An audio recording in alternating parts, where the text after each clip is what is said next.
Hello, I'm Bob Harris. Welcome to Duraamen's educational series for industrial and decorative concrete flooring systems. We're getting ready to install our Param 4500 over the top of our roll of fiber matting that we put down. A couple things with regard to mixing. We're going to be mixing 2 bags at a time in these mixing buckets. It's a good idea to pre-wet your buckets first and then dump out the residual water.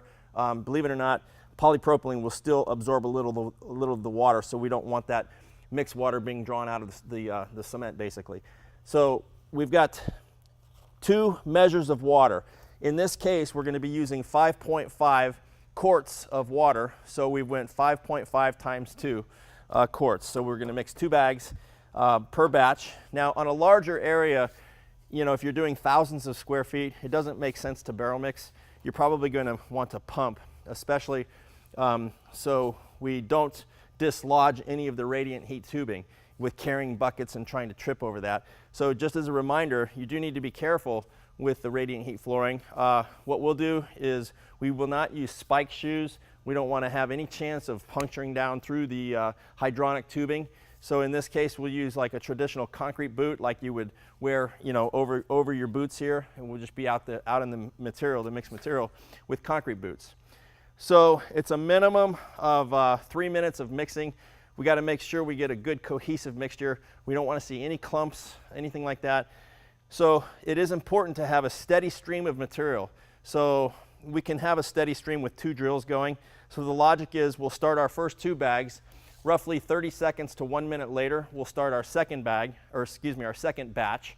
And then while we're dumping the first bucket, we come back with the first bucket. We've already measured out our water. So in these buckets, it's already pre-weighed out. Again, 5.5 quarts times 2, which is 2 bags. So it's 5.5 quarts per bag. So we're multiplying that times 2. So we're not wasting time. So we already have all of our mixed water weighed out, ready to go. So other than that, you are working with cement-based products. Please be concerned about safety issues.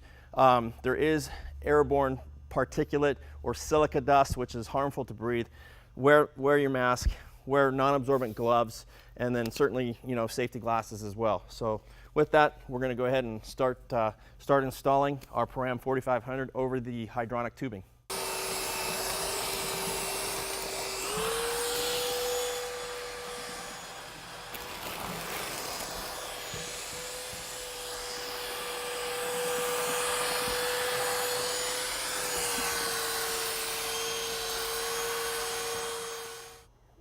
All right, this is our first batch, 2 bags of the Param 4500. We're getting ready to go ahead and pour it now.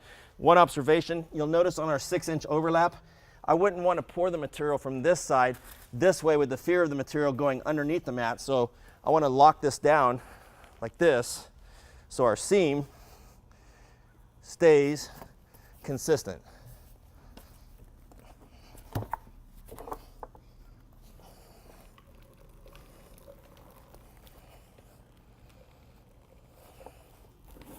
Okay, we're going to get our next batch in here.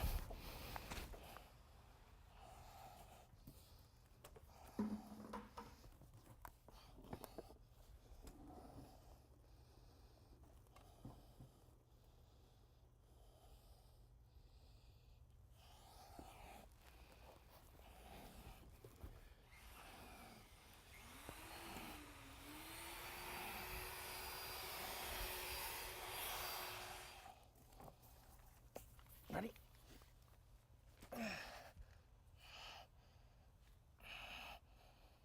Okay.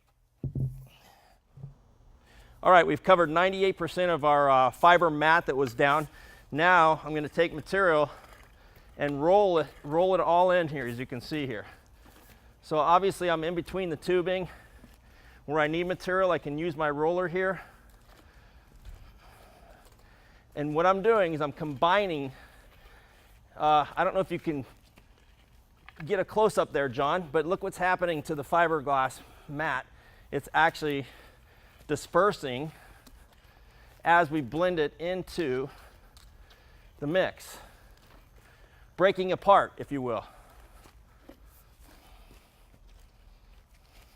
Once again, I'm in between the tubes here, guys.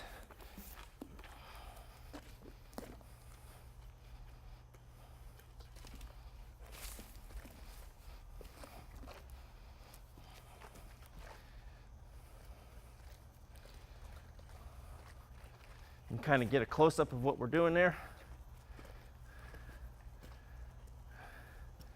And from here, there's no need to do any more of this type of rolling, since we've kind of broken up the mat and it's become one with the overlay, meaning it's mixed into the overlay now. So now we're simply applying our next 3 to 4 bags to maintain our 1/2 inch of coverage over the top of the tubing. All right, we've done a very thorough job of anchoring our hydronic radiant heat tubing. None of it is floating, so we've secured that properly. And all I'm trying to do now is, this material is seeking its own level. So I'm not out trying to make this a beautiful, smooth surface like we're going to try to do with the Param 5500 or the 6000. I'm just looking for any low spots that would need to get covered, which we have very good coverage. But I would just come in here with, if I needed a little material, that's it. Let it seek its own level. So again, I'm not trying to do anything with perfect smoothing here. I'm just kind of pushing the material around, making sure that everything is in fact covered like we need it here. And that's the extent of this material. I'm checking to make sure I don't see any low spots, and it looks like we're good to go. We've got good coverage everywhere. So I'll smooth my way out, and we'll let this dry overnight. We'll come back in the morning. We'll run a sanding screen over this material to break off any of the fibers, and then we'll go on to the next step, which is priming with 100% solids epoxy with a sand broadcast in preparation for our Param 5500. On our radiant heat panel, it's time to move on to the next steps. Our underlayment is fully cured, and the next step that we did is we used a 100 grit sanding screen. Generally, you want to spend, say, maybe 30 to 40 minutes in 1,000 square feet to make sure you're thoroughly sanding it. And the logic behind that is what it's doing is it's breaking off any fibers that are sticking up through the material, in addition to creating a little bit of a surface profile, concrete surface profile for us, for the epoxy to bond to. Then you're going to vacuum that, and you really don't want to damp mop it after you've vacuumed the residual dust, because the next step is to put 100% solids epoxy down, and the two don't go good together, meaning moisture in the slab and applying 100% solids epoxy. So a good vacuum, some people will just take a light solvent wipe just to get the residual dust off and move on to the next step. With that in mind, the next step then is going to be to apply our EO2, basically, which is a 100% solids epoxy. It's a part A, part B, and it's 2 parts A to 1 part B, so it's 2 to 1 ratio. You can see we've already pre-weighed out our ratios. We have 2 parts A on the right and 1 part B over here. We're going to mix that for the specified time, which is 3 minutes. And then we're going to, on a large job, you could not squeegee and just do a back roll. Here we're just going to use a 3/8 snap roller because it's a small panel, and we're going to just dump some ribbons, and we're going to just roll it out. And then the key to this system is immediately followed by a broadcast with sand. So we're embedding the sand into the EO2, and what that does is it provides a non-skid surface profile. So one of our last steps will be the installation of the 5500, the Param, and that'll bond to the sand. So we're going to get busy. We're going to start mixing the EO2, put it down, and broadcast the 30 mesh dried sand to refusal. Okay, it's time to mix our EO2 100% solids epoxy. We've already dumped our 2 parts A into our vessel here. Now it's time to take our part B, and we're going to dump it into here. Just a couple mixing principles. You never want to just take an A and B and mix them together that way. Always have an independent bucket that's clean. And I always try to be very careful when I'm dumping the resin into a clean bucket to not get it on the sides. I've heard many horror stories where guys will have unmixed resin on the side of the bucket, and of course when they dump that onto the floor, that's the first thing to hit the floor, and it never cures. So have a stir stick ready, make sure you clean the sides of the bucket. More importantly, just be careful when you're pouring. So this is the part B, and so at this point nothing is on the side of this bucket. So the sides of my buckets remain clean. So we're going to mix for 3 minutes. And then we're going to simply dip and roll for the small panel, or like I said, just pour some ribbons and roll it out. On a larger job, you would want to use a notch squeegee and have a second worker following behind with a back roll using a 3/8 snap roller. And then once you get it laid down with the roller, you simply immediately start broadcasting your sand to refusal.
All right, we've laid out our EO2. We've got a nice layer of EO2 covering the whole panel. Now it's time to broadcast our dried 30 mesh silica sand to refusal. And what I mean by that is you don't want to see any wet spots. You want to see a solid barrier, solid layer of sand that's covering the entire surface here.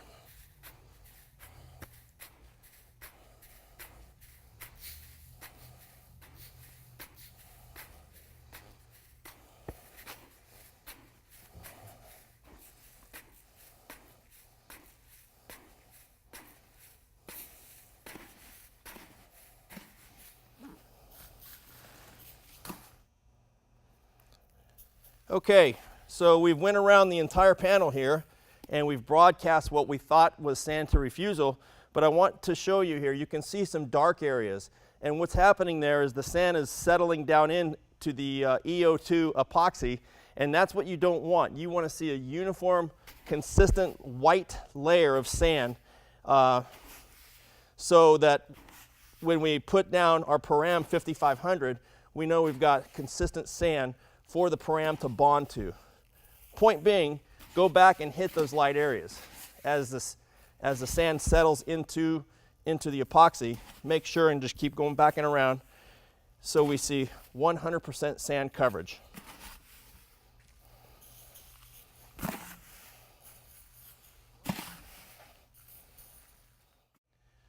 All right, we're getting down to the last step here. We're going to be installing Param 5500 self-leveling overlay cement. To recap, this is our radiant heat hydronic tubing that we did in this panel. Starting from the bottom, we started with the Param primer. We installed our hydronic tubes, if you recall. We then applied another coat of the Param primer. Once that was set, the appropriate time, we went with Param 4500. And then we came back over the top of that with EO2, which is 100% solids epoxy, with a sand broadcast, so using a 30 mesh sand, and that's where we're at right now. So the EO2 is dried for roughly 12 hours, and now it's time to vacuum the residual sand off. We just want to make sure we have a good clean substrate, and so I'm getting ready to vacuum the residual sand, and then from there we're going to mix up our Param 5500, and we'll talk to you about mixed ratios in just a minute.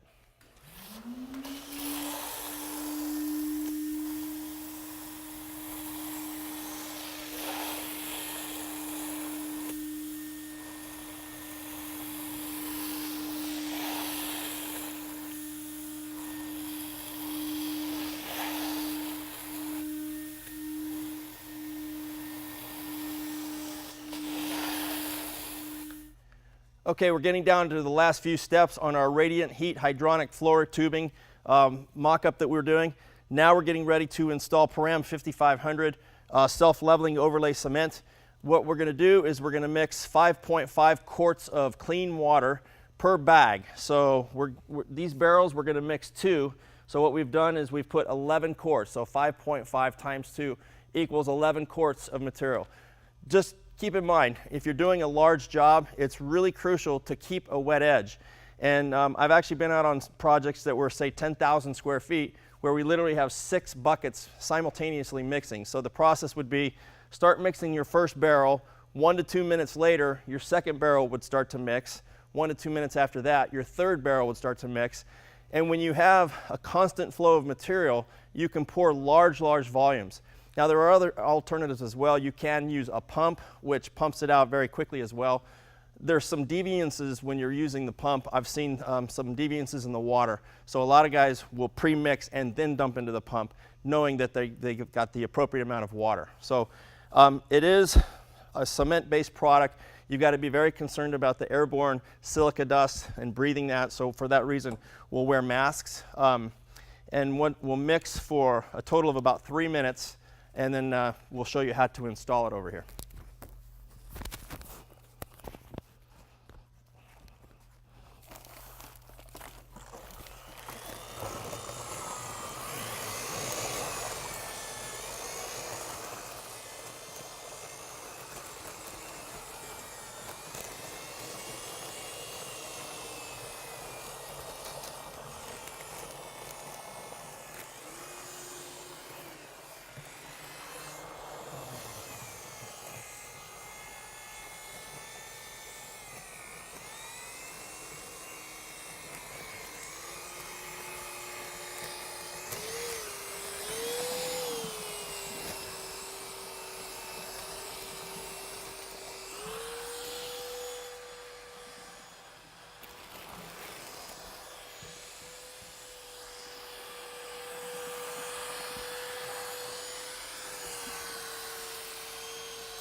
All right, we've mixed our Param 5500 for 3 minutes. We have 2 batches ready to go.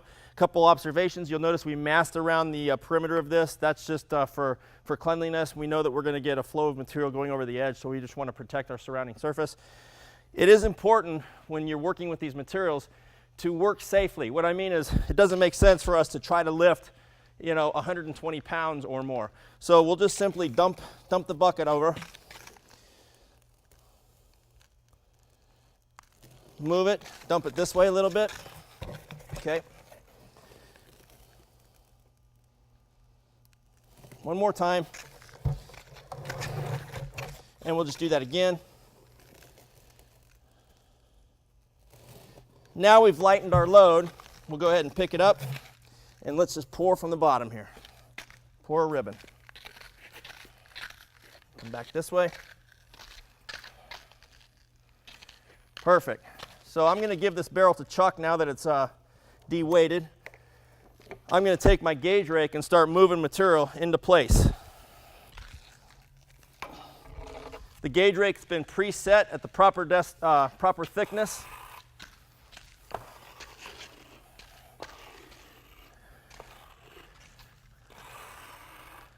Couple rules of thumb here. Some people prefer to use what's called a smoothing paddle, which is my personal preference because I have experience using that. Some people are not comfortable with a smoothing paddle.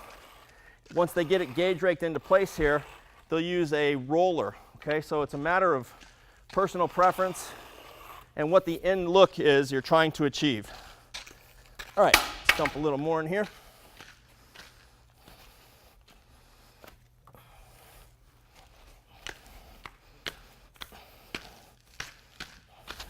All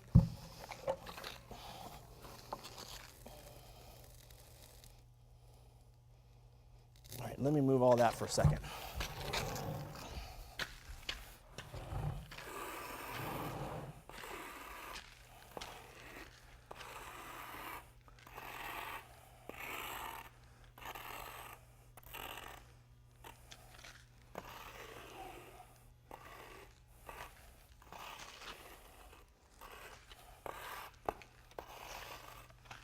Beautiful.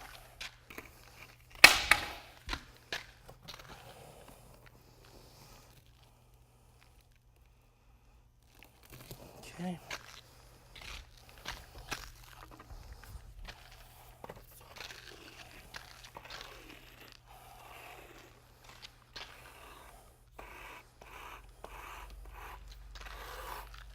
Okay. That's it.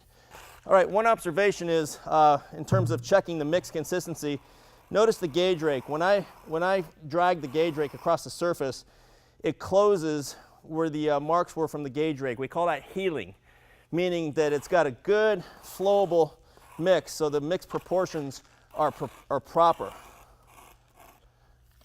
All right, so we have 4 bags, perfect amount in here. I'm going to give Chuck the gauge rake. That's it.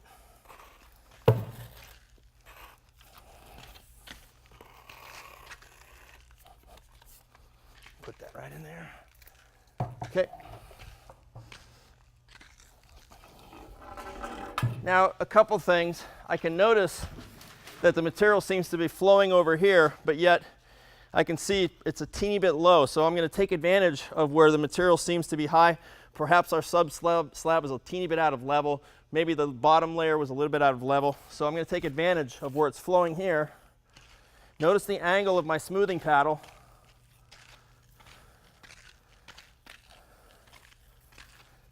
Come here again.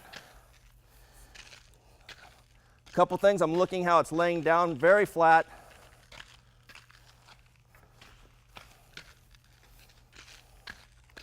I'm actually applying more pressure on this edge than I am on the outer edge.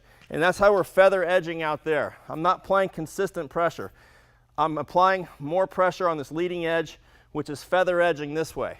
If I was coming this way, I'm now going to apply more pressure than the opposite edge.